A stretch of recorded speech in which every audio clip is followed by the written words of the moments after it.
Jesús de Nazaret, el Buda, Mahoma, Lao Tse, los maestros espirituales de la humanidad y sus secretos. Observen estas imágenes. Lo que usted está viendo es una celebración budista. Celebran la posibilidad de encontrar la iluminación.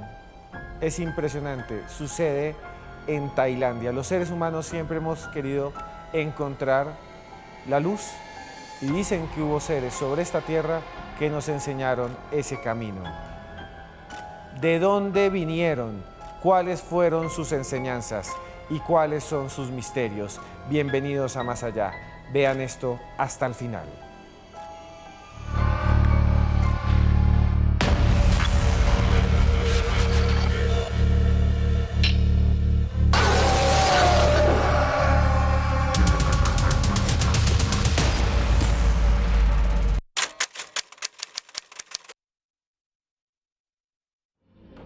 Julián Zapata.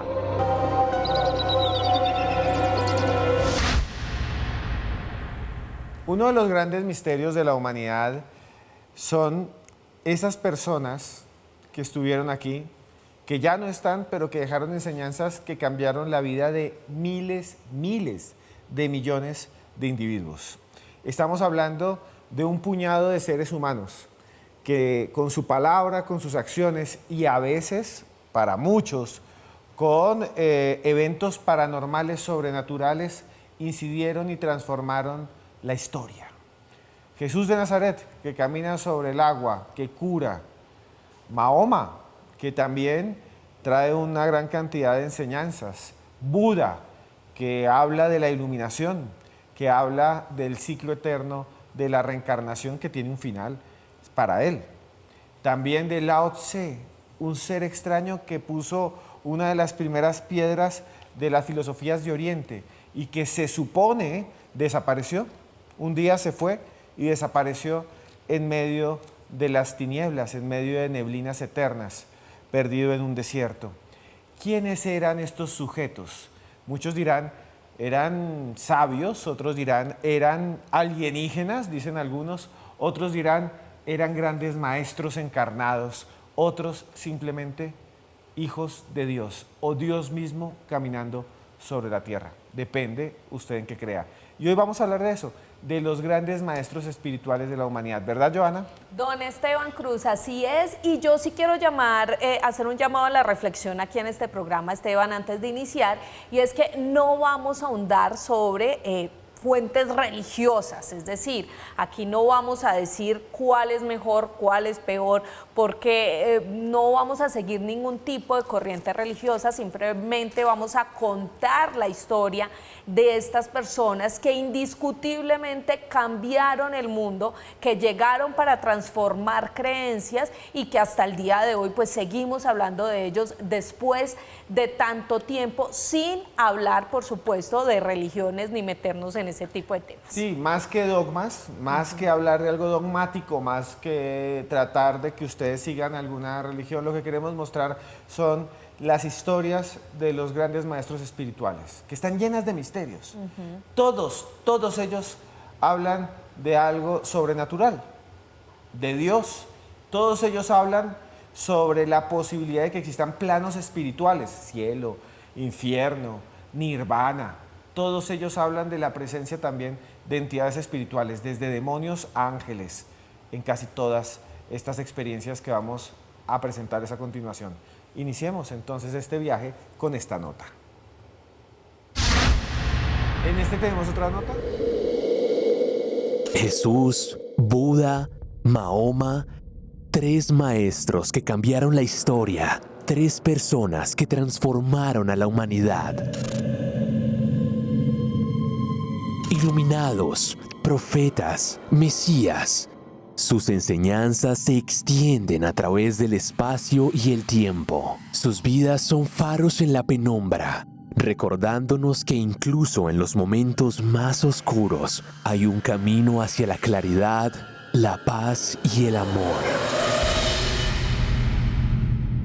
templo y lugares sagrados vinculados a su vida se extienden por todo el planeta, como el fantástico templo de Lumbini, en Nepal, en donde se asegura nació el mismísimo Buda.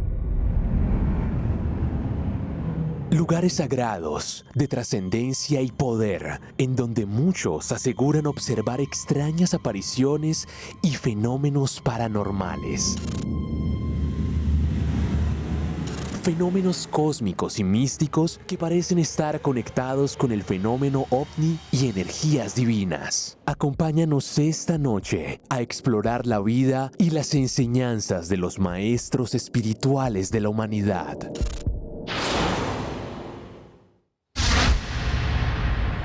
¿Y quién mejor para hablar de este tema que Julián Zapata, el imán que nos ha acompañado aquí a debatir sobre tantas historias en Más Allá, y hoy para hablar de maestros espirituales? Julián, bienvenido nuevamente aquí a nuestro set.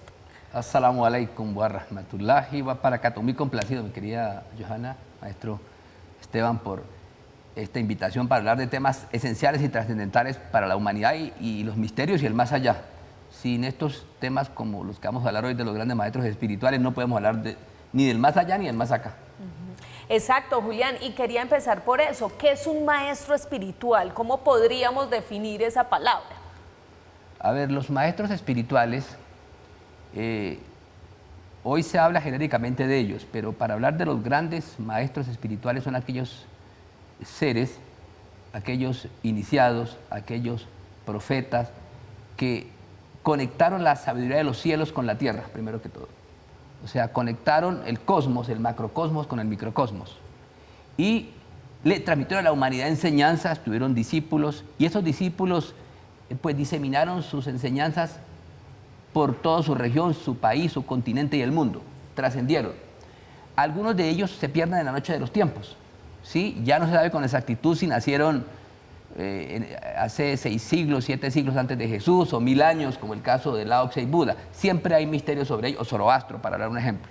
Hay unos más históricos y más precisos, como el caso de Jesús y Mahoma, pero todos ellos tienen un mensaje para la eternidad, y además algunos con libros, con textos, ¿sí? Que son miles, y produjeron un océano de conocimiento. Ese océano de conocimiento dio origen a muchas islas también, o sea, a muchas corrientes. Y lo poderoso que es ese océano, que se agita, ¿sí? Que por momentos baja sus aguas o emerge, se sube, es que producen muchos acontecimientos, y a su vez estos maestros espirituales como Lao Tse, como Buda, Jesús, Mahoma, de ellos se originaron culturas y civilizaciones, naciones, imperios, escuelas filosóficas, escuelas políticas, escuelas jurídicas, escuelas morales, éticas, arte, literatura, o sea, dieron origen a todo. ¿Sí? Entonces eso es lo que los hace tan trascendentales y que hace que, bueno, que el universo no sea más comprensible. Y solamente la ciencia lo que hemos hecho es tratar de copiar algunas de esas cosas, ¿sí? Entonces nos han puesto al frente unos fenómenos universales, ocultos, que hasta ahora la ciencia está tratando de escudriñar a través de la razón.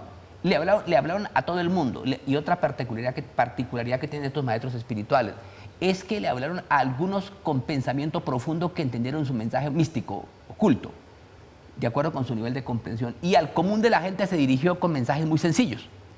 Y eso es lo que los hace tan trascendentales, y además de eso los hace patrimonio de la humanidad en general. Ya rompen, estos maestros espirituales ya rompen las estructuras dogmáticas establecidas por estructuras religiosas, ¿sí? O sea, cuando la religión se instituye, o sea, hay instituciones como la Iglesia Católica, por ejemplo, ¿sí? Que son importantes, o como cuando se habla del Islam de chiitas y sunitas y sufis, etcétera, o se habla de un tipo de budismo como el Theravada, el Mahayana o el Vajrayana, etcétera. Resulta que estas son escuelas, pero trascienden todo eso, es decir, va más allá de eso, y eso hace que cada vez aparezcan hasta reformadores dentro de esas estructuras. Van diciendo, no, actualicemos las enseñanzas de estos maestros, ¿sí? Vamos a hablar de temas que no se hablaron. Y fuera de eso, otro problemita que ha aparecido para algunos es cuando aparecen escritos que no estaban contemplados por la ortodoxia. ¿sí? O sea, por los cánones oficiales. Y dicen, no, hemos descubierto nuevas cosas, como los evangelios de Jesús apócrifos, que nos dicen más temas, o el caso de Mahoma también pasa con todos, ¿no? Entonces, eso es lo que los hace universales y trascienden todas las épocas, y además ya son patrimonio de naciones y del mundo. Me refiero a un patrimonio espiritual, aunque esto lamentablemente no lo haya consagrado la UNESCO. En esto hay una deuda con los maestros espirituales. Imán, le quería hacer una pregunta muy rápido, y es que muchos de estos maestros espirituales envían un mensaje generalmente desde un punto de vista positivo. Muchos hablan del amor, la compasión, la mayoría van a hablar generalmente de la posibilidad de que los seres humanos vivamos en conexión con algo del cosmos, llámese Dios, llámese Nirvana, llámese el Tao, el camino. El camino, pero generalmente lo que hay es una idea positiva, son maestros positivos del mundo, pero aquí hay otra cosa que le quería preguntar sobre ellos, y es que muchos de ellos, o de la vida de ellos, está ligada de temas sobrenaturales. Correcto. Paranormales. Correcto, claro. A ver, hay sí una sentencia de muchos libros sagrados, cuando estos maestros hablan siempre se dirigen a gente dotada de intelecto, de comprensión, ¿sí? Por eso algunos solo entienden algunos temas pues, externos. Pero evidentemente muchos de ellos vienen acompañados de fenómenos que para nosotros serían milagrosos o sobrenaturales. Como por ejemplo cuando dicen Lao Tse, para el común de la gente dice Lao Tse se desplazó en un buey de agua, o sea, como negro. Pero para los más místicos dicen no, era un buey de color esmeralda verde. Entonces, claro, eso tiene otro sentido de comprensión porque tiene que ver pues, con otros fenómenos más espirituales profundos, esotéricos. O decir, por ejemplo, que Buda también caminaba sobre las aguas. Un día vio una inundación grande y quería seguir predicando, entonces se fue caminando sobre las aguas y tuvieron que alcanzar una barca para poderlo recoger porque él ya estaba en otro paseo, ¿sí? Entonces, o el caso de los que desaparecieron, ¿sí? O el caso de los que curan, etcétera. Entonces, todos traen fenómenos, todos traen milagros. Los milagros tanto de su ley, de su mensaje espiritual, de su mensaje de sabiduría, como el mensaje paranormal, no entendido por los sentidos, porque además estos seres se comunican, viajan entre el mundo espiritual y el mundo material, viajan en dimensiones. Entonces, como viajan en dimensiones, cuesta trabajo entenderlos a qué se refiere en cierto momento. Por eso algunos libros y algunos de sus discípulos más avanzados hablan en otros términos más profundos, como el caso, por ejemplo, de los evangelios de Tomás o Felipe, que son más profundos que Mateo, Marcos, etcétera, para hablar, o sea, son mucho más complejos, ¿sí? O cuando la gente descubre los rollos de Mar Muerto dicen, aquí hay cosas que no entendíamos, o el Nag Hammadi, los nuevos documentos sobre Jesús, etcétera.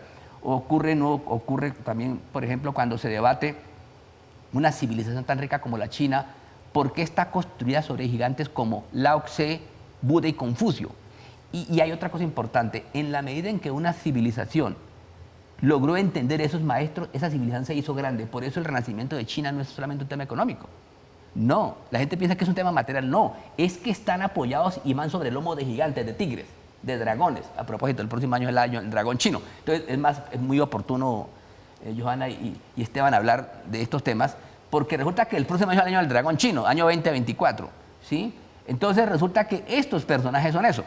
Son tan poderosos que construyen civilizaciones. Es más, aunque el sistema sea ateo, por ejemplo, en el caso de China, oficialmente, pero aunque el sistema sea ateo, ni Mao Zedong, ni Xi Jinping, ninguno de ellos se atreve a cuestionar que son sus maestros civilizadores y le rinden reverencia. Eso no, es una cosa que nosotros no tenemos, por eso somos pueblos que nos hemos quedado atrás. No porque no tengamos esos maestros civilizadores, es porque no los reverenciamos. Decía Confucio, una frase muy importante para entender esto, decía Confucio, este gran maestro civilizador chino, decía, quien reverencia a su maestro se reverencia a sí mismo.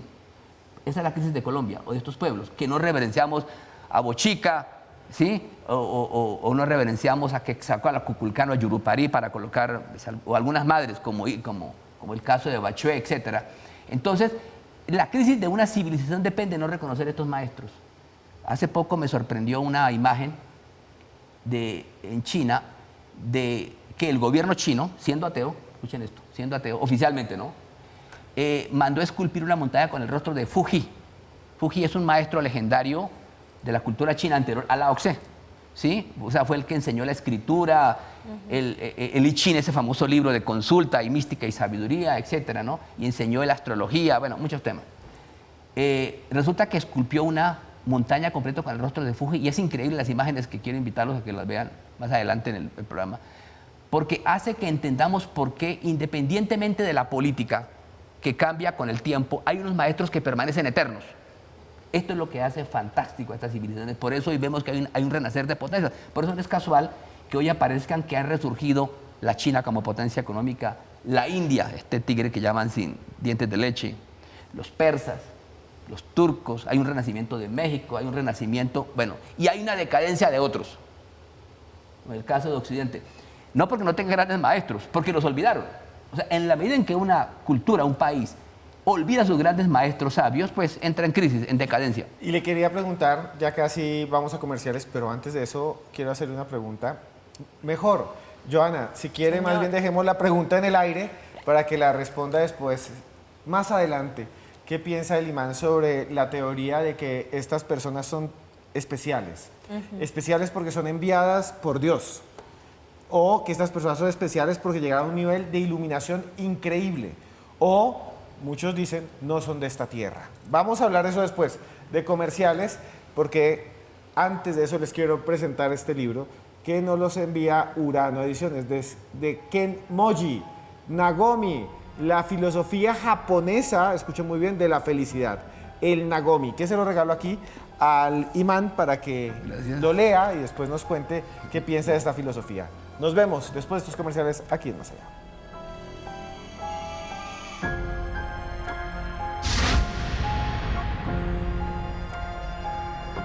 Iniciamos nuevamente aquí en Más Allá con este programa sobre maestros espirituales. Vamos a ir ahondando uno a uno en esos personajes que han marcado la historia de la humanidad.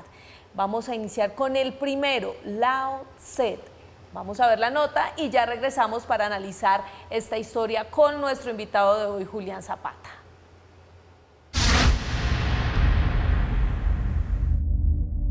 La misteriosa vida de Lao Tse, el antiguo filósofo chino, comienza con su nacimiento en el siglo VI a.C. en la provincia de Henan. Su nombre significa viejo maestro, que acompaña la creencia que nació con sabiduría y conocimiento innato. Según antiguos escritos, Lao Tse fue nombrado custodio de los archivos imperiales en la antigua China. Sin embargo, luego de cumplir 80 años, dejó el corte montado en un búfalo y desapareció para siempre. La obra más conocida atribuida a Lao Tse es el Tao Te Ching, un texto fundamental en el taoísmo que hace parte de las tradiciones de millones de personas en el mundo. La relación entre Lao y Confucio añade un elemento de misterio. Aunque ambos vivieron en la misma época, se dice que se encontraron una vez y su encuentro resultó en una conversación críptica sobre el significado del Tao. ¿Es el Tao una entidad divina, una fuerza cósmica o simplemente una metáfora? ¿Fue Lao Tse un ser humano que alcanzó un estado trascendental o una entidad mística que influye en el mundo desde más allá de nuestra comprensión? Preguntas que intentaremos responder solo aquí, en Más Allá.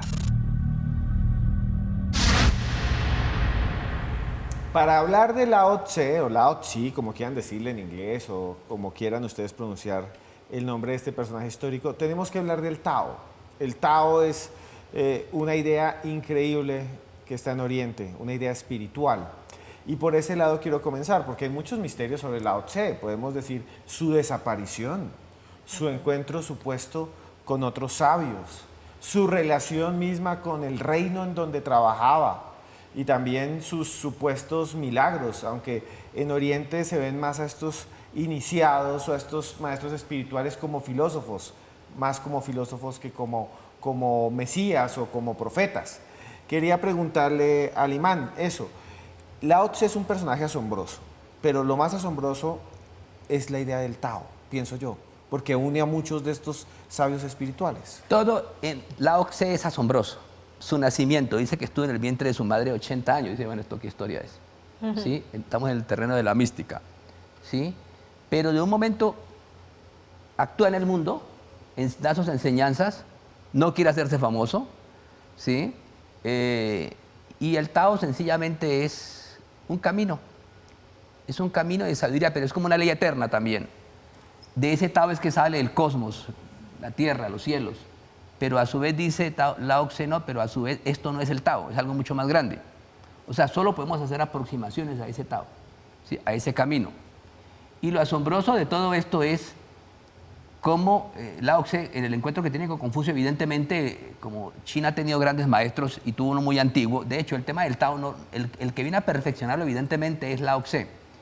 Pero ya de esto se venía hablando, y esto lo inició, repito, tanto Fuji, el famoso maestro civilizador. Fuji es algo así como el Enoch de la Biblia, para que lo entendamos, ¿no? Maestro mucho más anterior a todo lo anterior, ¿sí? Y además tenía una hermana también, ¿sí? Que eso viene a ser como una supermadre universal. El asunto es que hay en el principio, en últimas, porque es una cosa maravillosa Lao Tse al fin, porque algunos dicen no existió. Lo que pasa es que también los místicos dicen, y ya el taoísmo institucionalizado dice, Lao Tse es una encarnación, una manifestación de ese mismo Tao, ¿sí? De otros también grandes maestros.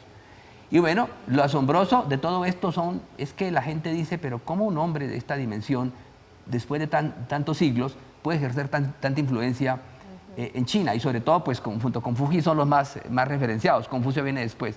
Pero solamente podemos aproximarnos a la dimensión de un hombre cuando uno ve frases tan sencillas como esta. Dice, el silencio es una fuente de gran fuerza. El silencio. Algo en lo que va a insistir después Buda. Y dice frases que una hormiga en marcha hace más que un buey durmiendo. ¿Sí? Porque estamos esperando siempre milagros, ¿no? Sin esforzarnos. Si no puedes avanzar una pulgada, retrocede un pie, dice. ¿Sí? Cuanto más lejos se va, menos se sabe. ¿Sí? Una jornada de 1000 millas debe comenzar con un solo paso. Pero hay algo que ha hecho famoso a este Tao Te Ching, que lo ha marcado. Uno es el tema del yin y del yang. ¿Sí? La luz y la oscuridad. Pero jamás dice que la oscuridad sea mala. El mismo bien y el mal, la sombra y la luz. Y él pone un ejemplo, la montaña. Hay un momento en que estoy en la montaña y la montaña tiene luz. Hay un momento en que hay sombra, oscura. ¿Sí? Son muy observadores de los fenómenos naturales. Pero lo interesante del taoísmo es que cuando uno ve sus pinturas, uno siempre ve que lo primero que está en primer plano es la naturaleza, la majestuosidad de la naturaleza y del cosmos. Y cuando aparecen seres humanos son muy pequeñitos, o castillos son muy pequeños. Eso para demostrar que ese es el Tao. El Tao es más grande, nosotros somos muy pequeños, el microcosmos es lo más grande, nosotros, los seres humanos somos muy pequeños. Entonces, cuando el ser humano se llena de mucho conocimiento, por eso dice, el que piensa que todo lo sabe. Y por eso Lao Tse dice, no podemos colocar todo un río dentro de un balde, que es lo que pasa con el ser humano, que pretende abarcarlo todo con su conocimiento, o una crítica al hombre de nuestro tiempo, que cree que todo lo sabe porque tiene el conocimiento científico. Y hay otro fenómeno del caso del yin y del yang, esas fuerzas que son internas, porque nosotros las vemos en círculo, ¿no? Hay una sinuosidad de una línea, pero si lo vemos en un globo de cristal, pues lo que vemos es que esta línea que divide el yin y el yang es una espiral. Sí. Realmente, es una espiral. Pero resulta que para el taoísmo, el punto más cerca a otro punto no es la línea recta como nosotros pensamos en Occidente, o el mundo griego nos enseñó, el mundo cartesiano, que el punto más cerca entre otros es una recta. No. Para el taoísmo, el camino más cerca entre un punto y otro es el espiral. ¿Por qué? Porque es la no resistencia. Por eso pone como ejemplo el agua, que es blanda, que es suave, que puede romper y puede ir demoliendo poco a poco la roca, lo más fuerte. Dice que lo más fuerte se rompe con facilidad. Y por eso nos dice que transitemos un camino de la amabilidad, de la suavidad, del pensamiento tranquilo, de la interioridad. ¿Sí? Dice que, por ejemplo, en el caso del yin y del yang, o el caso, hay otra figura que va unida al taoísmo, que es el Wu Wei. El Wu Wei es una cosa que se llama la no acción. ¿Sí? Pero resulta que algunos creen que la no acción es no hacer nada. ¿Sí? Y resulta que dice que el camino debe ser la no acción. Entonces, claro, la no acción sería el menor esfuerzo. plantea esto. Cómo hace el río el agua que poco a poco va tumbando la montaña o la roca, etcétera, ¿no? O va esculpiendo el agua, va esculpiendo, por ejemplo, las riberas de las naciones, ¿no? Las va esculpiendo con sus meandros, que a propósito son de forma de espiral. Pero, ¿cómo entender el Gu-wei sencillamente para los televidentes de más allá?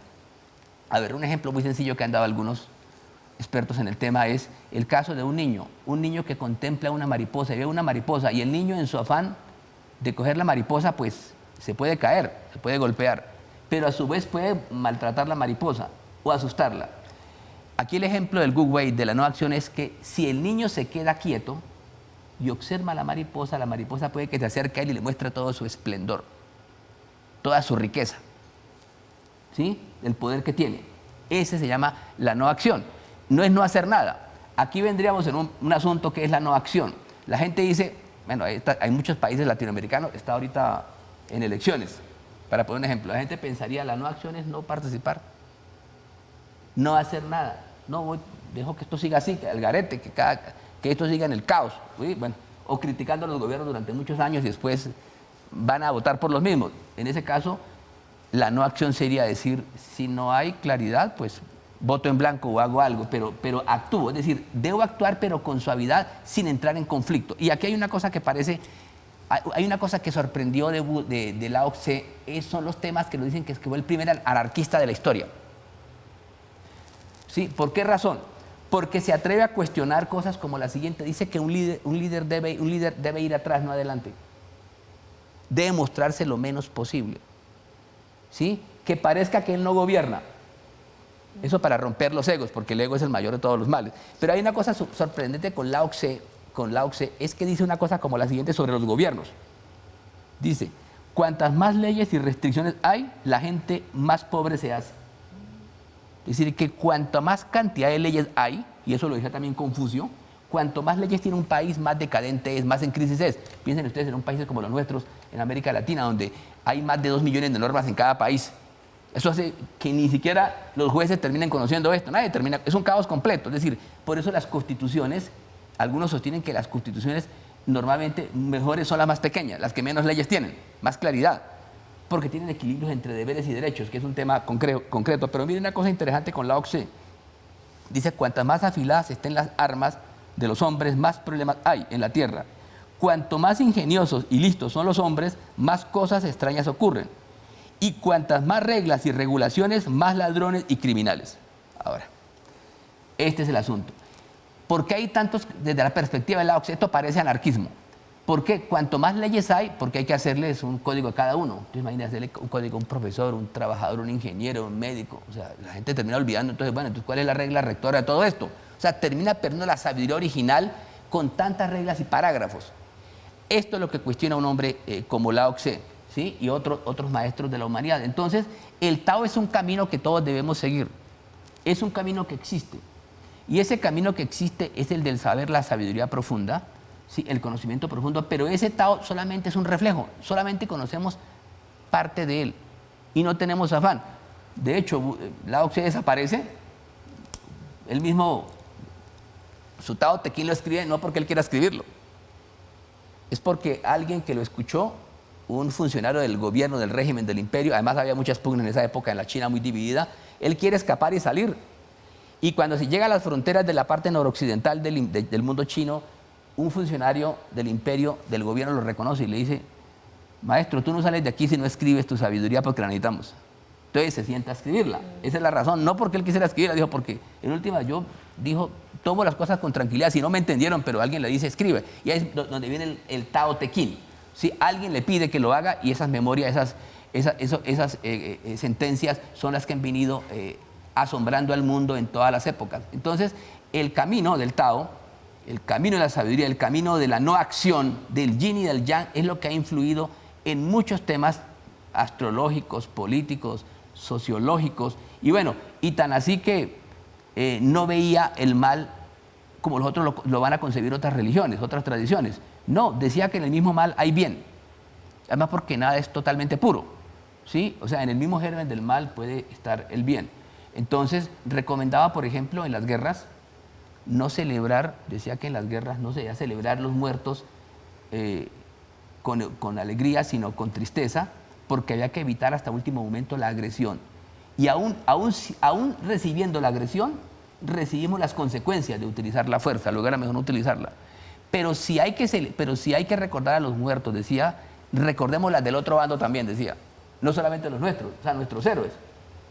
Esto pienso que en las guerras de nuestro tiempo será muy bueno cuando decimos, además de recordar a nuestros héroes o los que han muerto por una causa de un partido, pues también recordemos a los otros. Eso sería un camino del Tao. Yo le quería preguntar también rápidamente, antes, porque nos vamos a comerciales ya, creo, antes quería preguntarle algo sobre el Tao, pero lo desarrollamos después de comerciales, y es lo siguiente.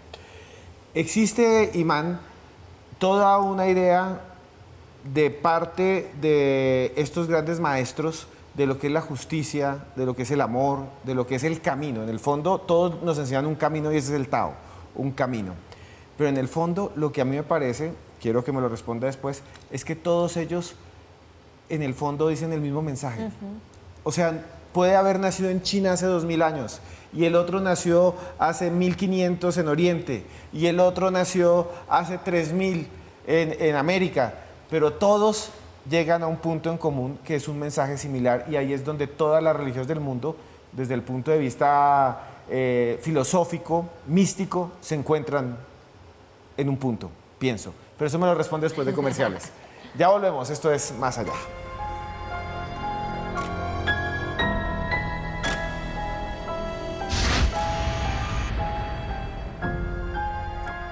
Continuamos aquí en Más Allá, hablando de estos seres que conectaron con la divinidad, que vinieron a dar un mensaje y a transformar a la sociedad.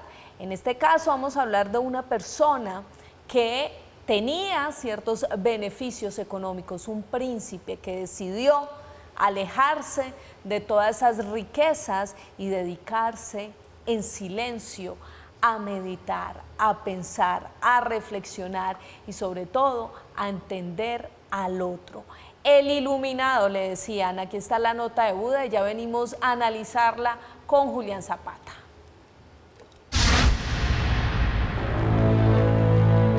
Siddhartha Gautama nació en el siglo VI a.C., en Lumbini, Nepal, criado en riqueza y comodidad. A los 29 años renunció a su vida de lujo y experimentó el sufrimiento al ver la enfermedad, la vejez y la muerte. Siddhartha pasó años buscando la iluminación, estudiando con maestros espirituales y practicando austeridad extrema. Sin embargo, se dio cuenta de que estas prácticas no lo llevarían a la verdad y buscó el equilibrio. A los 35 años, mientras meditaba bajo el árbol Bodhi, Buda alcanzó la iluminación. Comprendió las 4 nobles verdades: la existencia del sufrimiento, el deseo, la posibilidad de erradicarlo y el camino para lograrlo, el noble sendero. Buda también introdujo el samsara, la creencia en el ciclo continuo de muerte y renacimiento, y la ley del karma, donde las acciones tienen consecuencias en futuras vidas. Enseñó que liberarse de este ciclo requería romper las cadenas del deseo y la ignorancia. A los 80 años, Buda alcanzó la iluminación total. Antes de su muerte, instruyó a sus seguidores a depender de sí mismos y de sus enseñanzas. Karma, reencarnación, vida después de la muerte. ¿Cuáles son las principales enseñanzas del Buda? Lo analizamos aquí, en Más Allá. Siddhartha Gautama, el Buda. Imán, Buda significa, si no estoy mal, iluminado. El despierto. El que abrió los ojos, el que vio la otra realidad que en el fondo es la realidad total, la que no está en el engaño, la que no está en el deseo, la que no está en el dolor, sino el nirvana, a donde debemos llegar todos, o el paranirvana, la ausencia total del dolor, pero también del deseo. Es muy interesante el budismo porque es una religión o es una enseñanza, la de Buda, centrada en el equilibrio, pienso yo, en el punto central entre todos los extremos. Y esto es bastante interesante, pero antes de que hablemos de Buda y de sus enseñanzas, todo el mundo reconoce a Buda como un gordito feliz. Ese no es, ¿verdad? Ese es otro Buda de la Ahí China. lo tiene en el fondo. No, este es otro Buda. Generalmente lo ven como una figura de un señor sonriente o eso, pero ese es uno de los Budas, uno de los iluminados. El Buda original es Siddhartha Gautama. Miren, hay algo muy importante porque este es un maestro de los más populares en el mundo. Es más, algunos son seguidores de Buda o lo reconocen sin serlo. Exacto. Sí, porque tenemos de todos los maestros, porque son eternos. Buda dijo algo que es importante tener presente. Dice Buda, he contemplado el antiguo camino, ¿sí? El camino de todos los despiertos, ¿sí? El camino de otros que han vivido antes que yo. Dice, ese es el camino que pretendo seguir. ¿Por qué dice esto Buda que yo sigo el camino de todos los despiertos y que estoy siguiendo un camino que otros han seguido? Porque resulta que no solamente ha habido este Buda, en la tradición mística, tanto de la Theravada, una de ellas es la Theravada, la primera, la más Por eso lo ortodoxa. preguntaba. Ocurre lo siguiente, dice que hubo en la historia 28 Budas. Ajá. ¿Sí? Es decir, que han vivido grandes maestros antes que él. Y fuera de eso anuncia hasta un último, un 29, que es el Buda Maitreya, que vendrá al final de los tiempos. Entonces, claro, el gran debate con Buda es que hace un aporte fundamental, hace una revolución de la mente, ¿sí? Hace una revolución del pensamiento, del silencio de la mente, de poder lograr nosotros superar los grandes retos que tiene, pues, el sufrimiento, la muerte, la tristeza, y por eso pues empieza a debatir el dolor, el origen del dolor, qué hacer frente al dolor, qué camino se debe seguir. Y Buda comprende una cosa interesante, pues la anécdota que cuentan al inicio de cómo empezó su misión, que también es un nacimiento milagroso, ¿no? Nace en Lumbini, en Kapilavastu, en Nepal. Imagínense, él nace en un sitio selvático, de las selvas. Esos pues, son pueblos rurales, esos son selvas. Y por supuesto es espectacular cómo encuentra la iluminación en el curso de 6 años, porque sale de 29 años de su casa, ya se había casado con Saoyara, había tenido un hijo, ¿sí? Rujula, etcétera, y un padre rico y bueno, y un hombre poderoso. Pero él estaba buscando otro tipo de conocimiento, un conocimiento superior. Ese conocimiento superior, lo que hace, la gran revolución del budismo es sin lugar a dudas una cosa que se llama cómo manejar la mente, nuestros pensamientos, nuestros egos. Lo que hace realmente Buda es desmantelar todo lo que concebimos de la realidad, ¿sí? A través del silencio de la mente, que es lo que le permitió ver la realidad con claridad. Ese no pensamiento es una de las claves del budismo, no pensar, el silencio de la mente, una cosa increíble. Y bueno, a través de esto han surgido muchos métodos y muchas escuelas. Pero lo que sí sorprende con el budismo es cómo llegó a todos los continentes. De hecho, en vida, en poco tiempo, mucha gente se fue. Dice que llegó a gente que llegó hasta Grecia. ¿Sí? Llegó a Grecia. Pero sobre el tema de hacerse el iluminado, que es lo que significa el despierto, ¿sí? El despertar a otros, pues en el caso de las escuelas budistas que surgieron a través de la historia, ¿sí? Con el Tripitaka, las enseñanzas estas que se dieron, algunos entendieron que esto básicamente era un camino de iluminación personal, ¿sí? De los viejos maestros, para hacerse maestro. Ese es el Mahayana, ¿no? Perdón, este es una de las corrientes importantes que después dicen, un momentico, el Theravada, el que dice que es el de los viejos maestros. Y otros surgen ese de los viejos maestros es el que triunfa pues en Laos, en Tailandia, en Birmania, etcétera, en Sri Lanka, en lo que es Ceilán, en parte de la India. Pero llega y hay un momento en que otros dicen, un momentico, estas grandes enseñanzas, estas sutras, que son como 84,000 sentencias, porque también son miles, ¿sí? Dice un momentico, hay otra corriente que dice, no, esto es para salvar la humanidad, hay que ayudar a otros a encontrar el nirvana, o el paranirvana, ¿sí? Un camino del silencio profundo, de fundirnos con la conciencia universal o con algo que no entendemos, pero que es la extinción, ¿sí? Entonces dicen, no, tenemos que ayudar a otros. Y ahí surgen una serie de corrientes interesantes que se dan especialmente en China, en el Tíbet, en Corea, bueno, en Japón, donde el tema del budismo mahayana y que surgen otras corrientes como el lamaísmo o el budismo zen, empiezan a salir corrientes que dicen, momentico, el objetivo aquí es purificar y salvar al hombre. Acercarlo a estas realidades de un gran maestro y su mensaje, que es eterno. Entonces, en ese momento, pues surgen una serie de... Además, hay una cosa con el budismo que es importante entenderlo, que cuando uno ve los budismos, por ejemplo, de China, de la India, perdón, de China, de Corea y de Japón, o del Tíbet, uno lo ve mezclado con técnicas chamánicas de tradiciones antiguas. Y también que el budismo no rompió con el hinduismo, como algunos piensan.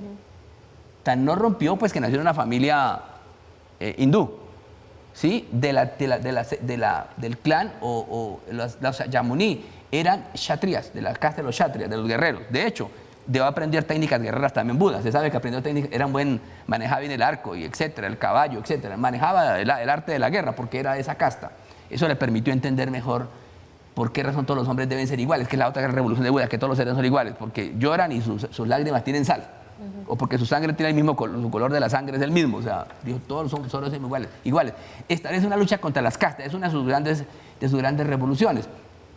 Pero hay una cosa curiosa, no hay que olvidar que hay un episodio interesante cuando sale Buda de su castillo, de su reino, y él lo ha dejado todo, pero todavía le queda su traje de seda elegante. El de príncipe. De príncipe.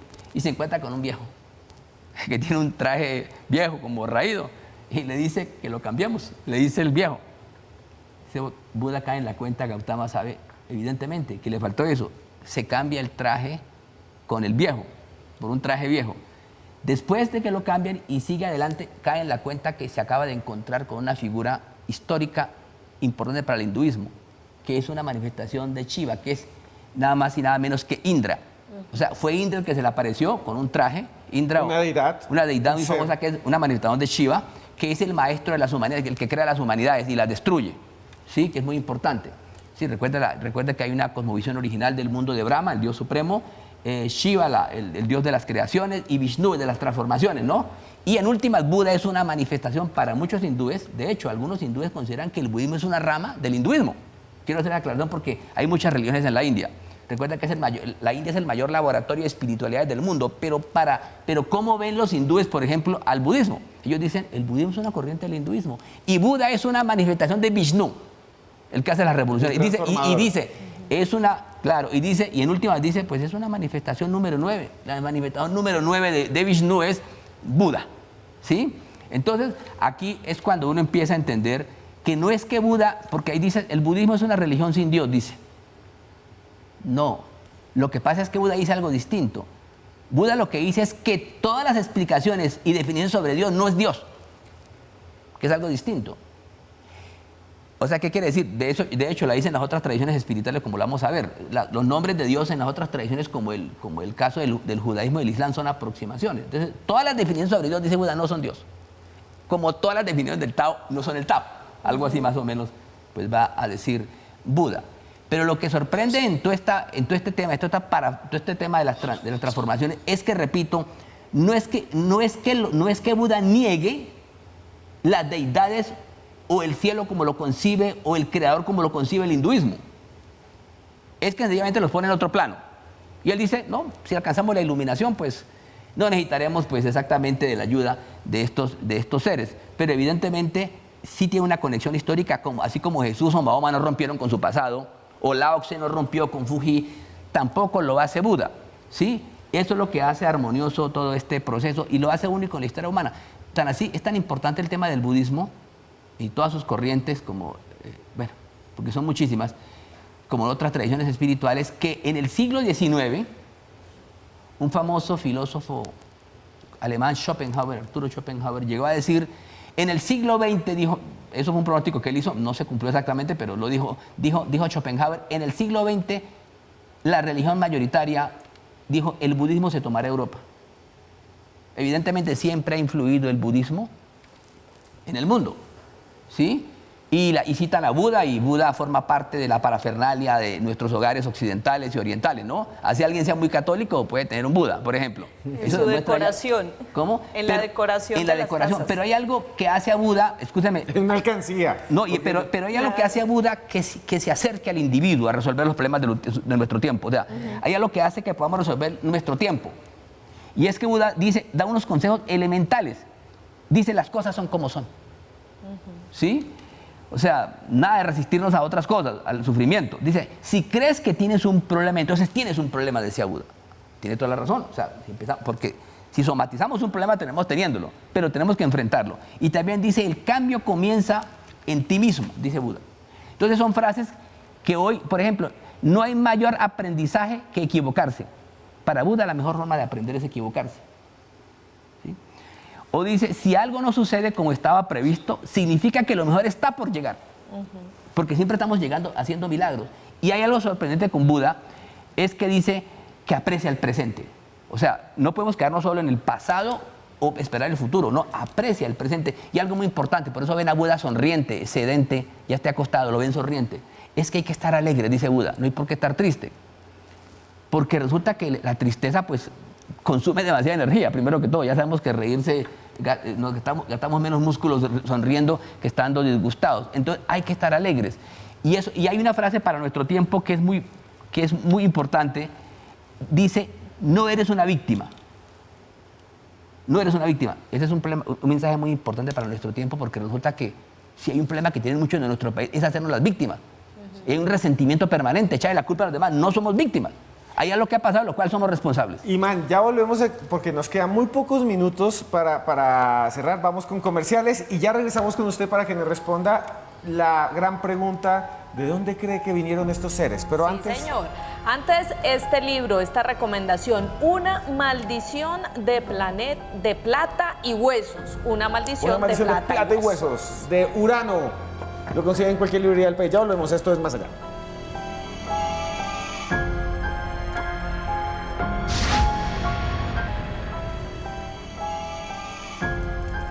Los grandes maestros de la humanidad, de eso hablamos esta noche en Más Allá. Si les está gustando, por favor, denos like, compartan ya mismo este video. Si les gustan los podcasts, ahí también van a encontrar a Limán, a Joana, en uno que se llama Los Audios de Cruz Escribiente.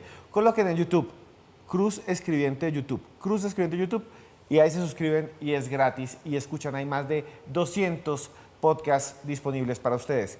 Y si ustedes quieren conocer los grandes lugares de la humanidad, Egipto, ir a ver las esfinges y demás, pronto haré un viaje para que vaya conmigo.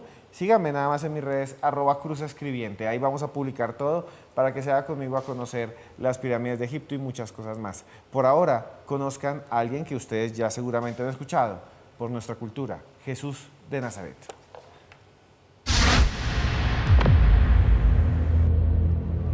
Jesús de Nazaret, un hombre que partió en dos la historia y cambió al mundo para siempre. Nacido en la región de Judea, la vida de Jesús estuvo llena de misterios. Las Sagradas Escrituras narran milagros, como la transformación del agua en vino y la multiplicación de panes y peces. Estos actos desafían las leyes de la física, la biología y la química. Durante su juventud, Jesús desapareció de los registros históricos durante más de una década, un periodo conocido como los años perdidos. ¿Dónde estuvo y qué conocimiento adquirió durante ese tiempo que luego lo convertiría en un líder espiritual revolucionario? Años más tarde, Jesús se internó 40 días en el desierto, en donde muchos creen entró en contacto con seres espirituales y recibió mensajes divinos. Luego de morir crucificado, Cristo aparece ante sus discípulos y les encomendó la misión de divulgar sus enseñanzas. ¿Eran estas visiones reales o simplemente alucinaciones? ¿Qué mensaje más allá de la vida eterna intentaba transmitir?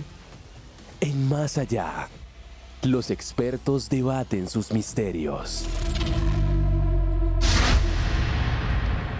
Un debate que tendrá que esperar otro programa porque se nos acabó el tiempo. Pero bueno, quería aprovechar esto que vimos de Jesús de Nazaret y todo lo que hemos visto, Iván. Esta va a ser la primera parte porque nos faltaron como 20 maestros y sobre todo no vamos a alcanzar a hablar de Jesús. Lo pido perdón, pero es que así es el tiempo en televisión. La pregunta grande es antes de ir. Mucha gente dice, ¿de dónde vienen? ¿Es que son divinos? ¿Dios los pone acá? ¿Es que aprenden porque llegan a la iluminación a partir de la meditación o de estar cerca a lo espiritual? ¿O vienen de otro mundo? Llámelo como quieran. O yo Extraterrestres. quisiera complementar, Esteban, discúlpeme Sí. ahí, o hay algo superior a ellos que les transmite esa información para que ellos transformen. Bueno, la verdad es que es todo eso.